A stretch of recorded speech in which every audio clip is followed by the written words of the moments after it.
നമസ്കാരം. മലയാളി വാർത്ത ഇൻസൈഡിലേക്ക് സ്വാഗതം. ആരോഗ്യപരമായ ഒരു സംവാദത്തിന് വെല്ലുവിളിച്ചുകൊണ്ടാണ് ഈ വസ്തുതകൾ കേരള മനസ്സാക്ഷിക്ക് മുന്നിൽ ഞാൻ സമർപ്പിക്കുന്നത്. സമൂഹ മാധ്യമങ്ങൾ വാഴ്ത്തിപ്പാടുന്ന ഗണേഷ് കുമാർ എന്ന ഗതാഗത മന്ത്രിയുടെ മറ്റൊരു മുഖം തുറന്നു കാട്ടണം. വ്യക്തി എന്ന നിലയിൽ ഗണേശനെ ആക്രമിക്കാനല്ല ഈ വാർത്ത. പക്ഷെ സത്യങ്ങൾ ജനങ്ങളറിയണം. ഈ സത്യങ്ങൾക്കുമേൽ ആരോഗ്യകരമായ ഒരു സംവാദം തുടങ്ങണം. ഒരിക്കൽ ടോമിൻ തച്ചങ്കരിയെ, പിന്നീട് ബിജു പ്രഭാകരനെ, KSRTCയെ രക്ഷിക്കാനിറങ്ങിയവരെ ഒന്നൊന്നായി അരിഞ്ഞു വീഴ്ത്തുന്ന കഥ. KSRTC എന്ന സ്ഥാപനം എങ്ങനെ തകർന്നു? ആരായിരുന്നു തകർച്ചയ്ക്ക് പിന്നിൽ? അന്ന് തകർച്ചയ്ക്ക് പിന്നിൽ കളിച്ചവരെ എന്തുകൊണ്ട് ഗണേഷ് ഇപ്പോൾ ചേർത്തു പിടിക്കുന്നു? പെരുമാറ്റത്തിൽ മാടമ്പിത്തരം കൊണ്ട് പ്രശസ്തനാണ് ബാലകൃഷ്ണപിള്ള. പക്ഷേ അദ്ദേഹത്തിൻ്റെ മകൻ ഒരു ജനകീയനായിരിക്കും എന്ന് കേരളം കരുതി. മന്ത്രിയായപ്പോൾ ഗണേശൻ്റെ പെരുമാറ്റങ്ങൾ നമ്മെ അമ്പരപ്പിക്കുന്നത്. മന്ത്രിയായി ചുമതലയേറ്റതിന് തൊട്ടു പിന്നാലെ ബിജു പ്രഭാകരനോട് ഗണേശൻ പറഞ്ഞു, ഏകദേശം 25 ഉന്നത ഉദ്യോഗസ്ഥരുമായി നേരെ വാളകത്തേക്ക് വരണം. ഔദ്യോഗിക മീറ്റിംഗ് നമുക്ക് വാളകത്ത് വെച്ച് ചേരാം. സീനിയർ ഉദ്യോഗസ്ഥരെ വാഹനങ്ങളിൽ കയറ്റി വാളകത്തെ സ്കൂളിലെത്തിച്ച് അവിടെ വെച്ചായിരുന്നു ഗണേഷ് കുമാർ നടത്തിയ ആദ്യ മീറ്റിംഗ്. ആ മീറ്റിങ്ങിൽ പങ്കെടുത്ത് സംസാരിച്ചത് ഗണേഷ് കുമാറിൻ്റെ ഭാര്യ. ഔദ്യോഗിക മീറ്റിങ്ങിൽ എങ്ങനെ ഗണേഷ് കുമാർ എന്ന മന്ത്രിയുടെ ഭാര്യയ്ക്ക് പങ്കെടുക്കാൻ കഴിയും? ആത്മാഭിമാനമുള്ള ഉദ്യോഗസ്ഥർ നട്ടെല്ല് വളഞ്ഞ് കുനിഞ്ഞു നിൽക്കുന്ന സാഹചര്യം. അന്ന് ആത്മാഭിമാനം വ്രണപ്പെട്ടിരുന്നു ബിജു പ്രഭാകരന്. വീണ്ടും ഇത്തരം പെരുമാറ്റങ്ങൾ തുടർന്നപ്പോൾ ഒടുവിൽ ഗതാഗത മന്ത്രിയുടെ മുന്നിൽ ചെന്ന് അദ്ദേഹം പറഞ്ഞു, എനിക്ക് ഇനി ഈ പണി പറ്റില്ല. കേരളത്തിൻ്റെ പൊതുസമൂഹം തിരിച്ചറിയേണ്ട ചില യാഥാർത്ഥ്യങ്ങളുണ്ട്. മന്ത്രിയായി ചുമതലയേറ്റതിന് തൊട്ടു പിന്നാലെ ഗണേഷ് കുമാർ എക്സിക്യൂട്ടീവ് ഡയറക്ടർമാരായി 3 പേർക്ക് സ്ഥാനക്കയറ്റം നൽകി. അവർ ആരാണ്? 9/2/2024 തിങ്കളാഴ്ച 12 ഫെബ്രുവരി 2024 പുറത്തിറങ്ങിയ 2 ഉത്തരവുകൾ. ഈ ഉത്തരവുകൾ ഗണേഷ് കുമാർ ആര് എന്ന് കൃത്യമായി നമ്മോട് പറയും. 18/1/2024 ചേർന്ന board of directors GP Pradeep Kumar എന്നയാൾക്ക് എക്സിക്യൂട്ടീവ് ഡയറക്ടറായി സ്ഥാനക്കയറ്റം നൽകുന്ന ഒരു ഉത്തരവ്.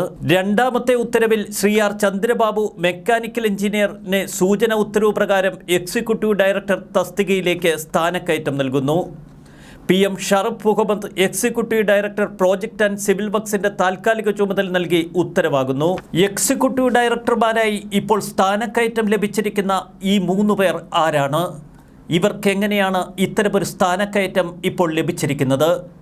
ഇതിനു പിന്നിൽ പ്രവർത്തിച്ച അനിൽകുമാർ എന്ന മന്ത്രിയുടെ അഡീഷണൽ പ്രൈവറ്റ് സെക്രട്ടറിക്ക് എന്തുകൊണ്ട് ഇവരുടെ കാര്യത്തിൽ പ്രത്യേക താല്പര്യമുണ്ടായി? വസ്തുതകളും യാഥാർത്ഥ്യങ്ങളും മറച്ചുവെക്കാൻ ഒരു ഗതാഗത മന്ത്രിക്കും കഴിയില്ല.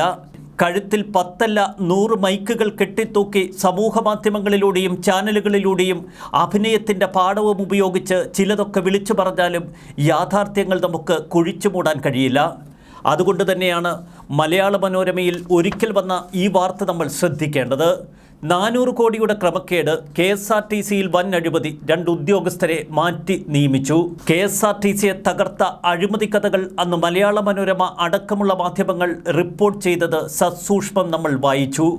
എന്നാൽ മറവിയുള്ള മലയാളികളെ കബളിപ്പിക്കാനും പറ്റിക്കാനുമൊക്കെ എളുപ്പമാണ്. KSRTC MDയായി ബിജു പ്രഭാകർ ചാർജ് എടുത്തതിന് തൊട്ടു പിന്നാലെ അദ്ദേഹം ചില കണക്കുകൾ പരിശോധിച്ചപ്പോഴാണ് നടുക്കുന്ന വിവരങ്ങൾ പുറത്തുവന്നത്. അന്നത്തെ വാർത്തയിൽ പറയുന്നത് ഇങ്ങനെ: നടപടിയുടെ ഭാഗമായി പ്രദീപിനെ എടപ്പാൾ റീജിയണൽ വർക്ക്ഷോപ്പിലേക്കും ശ്രീകുമാറിനെ പെൻഷൻ വിഭാഗത്തിലെ അക്കൗണ്ട്സ് ഓഫീസിലേക്കുമാണ് മാറ്റി നിയമിച്ചത്.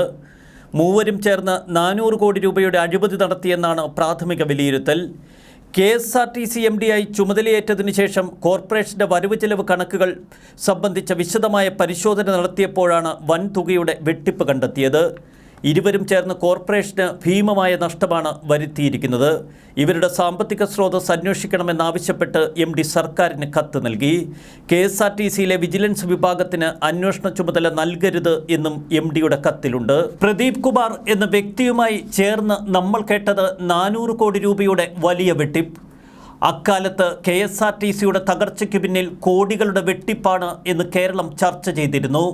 അതേ ഉദ്യോഗസ്ഥനെ തന്നെയാണ് ഇപ്പോൾ KSRTCയുടെ മന്ത്രിയായി ചാർജ് എടുത്ത ഗണേഷ് കുമാർ സ്ഥാനക്കയറ്റം നൽകി ചേർത്ത് നിർത്തിയിരിക്കുന്നത്. ഇനി ഇതിനേക്കാൾ ഭയാനകമായ ചില വസ്തുതകൾ നമ്മൾ തിരിച്ചറിയണം. കൃത്യമായ തെളിവുകളുടെയും വസ്തുതകളുടെയും അടിസ്ഥാനത്തിലാണ് ഇത്തരമൊരു റിപ്പോർട്ട് മലയാളികൾക്ക് മുന്നിൽ ഞങ്ങൾ അവതരിപ്പിക്കുന്നത്. അതുകൊണ്ട് തന്നെ കൂടുതൽ തെളിവുകൾ വരും ദിവസങ്ങളിൽ ഞങ്ങൾ പുറത്തുവിടും. KSRTCയിൽ ED ചുമതല വഹിച്ചിരുന്ന ചന്ദ്രബാബുവും ഷറഫുമൊക്കെ ചേർന്ന് പല വെട്ടിപ്പുകളും നടത്തി എന്ന വാർത്തകളും അക്കാലത്ത് നമ്മൾ പത്രങ്ങളിലൂടെ വായിച്ചു. എക്സിക്യൂട്ടീവ് ഡയറക്ടറായിരുന്ന ചന്ദ്രബാബുവിൻ്റെ പേരിൽ നമ്മൾ കേട്ടത് വലിയ സ്ക്രാപ്പ് വിവാദം. KSRTCയിൽ നിന്ന് കോടികൾ വെട്ടിച്ച സ്ക്രാപ്പ് വിവാദം ഒരു കാലത്ത് പത്രങ്ങളുടെ തലക്കെട്ടിൽ നിറഞ്ഞു നിന്നിരുന്നു. ടോബിൻ തച്ചങ്കരി CMD ആയിരുന്ന കാലഘട്ടത്തിൽ ഷറഫിനെതിരെ കണ്ടെത്തിയത് ഗുരുതരമായ തെളിവുകൾ. പരസ്യക്കമ്പനിയുമായി ചേർന്ന് 10 കോടിയുടെ വെട്ടിപ്പ് നടത്തി എന്ന് കണ്ടെത്തിയത് ടോബിൻ തച്ചങ്കരി. തുടർന്ന് ടോബിൻ തച്ചങ്കരി ഷറഫിനെ തൽസ്ഥാനത്ത് നിന്നു മാറ്റി ഉത്തരവിറക്കി. എന്നാൽ കേരളം ഭയക്കേണ്ട ചില ബന്ധങ്ങൾ ഷറഫിനുണ്ടായിരുന്നു എന്ന് വ്യക്തമാക്കുന്നതാണ് തുടർന്നുണ്ടായ ചില നീക്കങ്ങൾ. തൊട്ടടുത്ത ദിവസം ടോബിൻ തച്ചങ്കരിക്ക് സ്ഥാനചലനം. അത്രയേറെ യൂണിയനിൽ ശക്തനായിരുന്നു ഷറഫ് എന്ന എക്സിക്യൂട്ടീവ് ഡയറക്ടർ. ഇതിലും വിചിത്രമായ ചില വാർത്തകൾ അക്കാലത്ത് നമ്മൾ കേട്ടിരുന്നു. ഷറഫിനെ സ്ഥലം മാറ്റിയതിന് തൊട്ടു പിന്നാലെ ഈ വിവാദവുമായി ബന്ധപ്പെട്ട ഫയൽ KSRTCയിൽ നിന്ന് അപ്രത്യക്ഷമായി. ആ ഫയൽ പിന്നീട് വീണ്ടെടുക്കാൻ KSRTCക്ക് ഇതുവരെ കഴിഞ്ഞിട്ടില്ല. ഏതോ അജ്ഞാത കേന്ദ്രത്തിലേക്ക് ആ സ്വാധീന ശക്തികൾ ഫയലടക്കം മുക്കിക്കളഞ്ഞു. കോടികളുടെ വെട്ടിപ്പ് അങ്ങനെ തെളിവുകളില്ലാതെ അലിഞ്ഞില്ലാതായി. 2023 ഡിസംബർ 6-ാം തീയതി, അതായത് ഗണേഷ് കുമാർ മന്ത്രിയായി ചാർജ് എടുക്കുന്നതിന് 23 ദിവസം മുൻപ് അനിൽകുമാർ വിജിലൻസ് ചുമതലയേൽക്കുന്നു KSRTCയിൽ. അനിൽകുമാറിൻ്റെ ശ്രദ്ധയിലേക്ക് കടന്നു വന്നത് ശ്രദ്ധേയമായ 3 ഫയലുകൾ. ഒന്ന് പ്രദീപ് കുമാറിൻ്റേത്, മറ്റേത് ചന്ദ്രബാബുവിൻ്റേത്, മറ്റൊന്ന് ഷറഫിൻ്റേത്.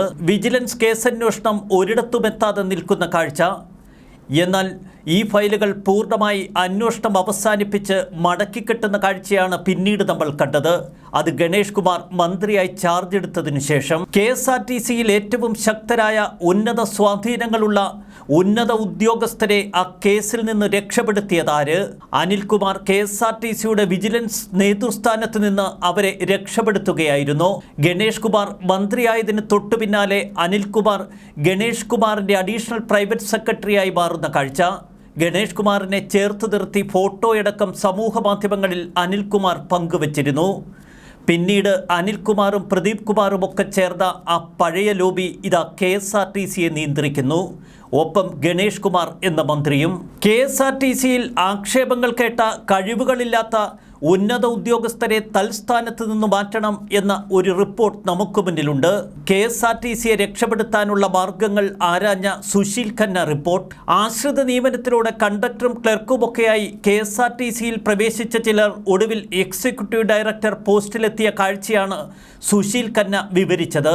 പ്രദീപ് കുമാറിനെയും ചന്ദ്രബാബുവിനെയും ഒക്കെ ഉന്നം വെച്ച് തന്നെയായിരുന്നു സുശീൽ ഖന്ന റിപ്പോർട്ട്. അഴിമതി അവസാനിപ്പിക്കുമെന്നും KSRTCയെ രക്ഷിക്കുമെന്നും നാഴികയ്ക്ക് 40 വട്ടം സമൂഹ മാധ്യമങ്ങളിലൂടെ വിളിച്ചു പറഞ്ഞ് മന്ത്രിക്കസേരയിലെത്തിയ ഗണേഷ് കുമാറിന് ഇക്കാര്യങ്ങളിൽ എന്തു മറുപടി?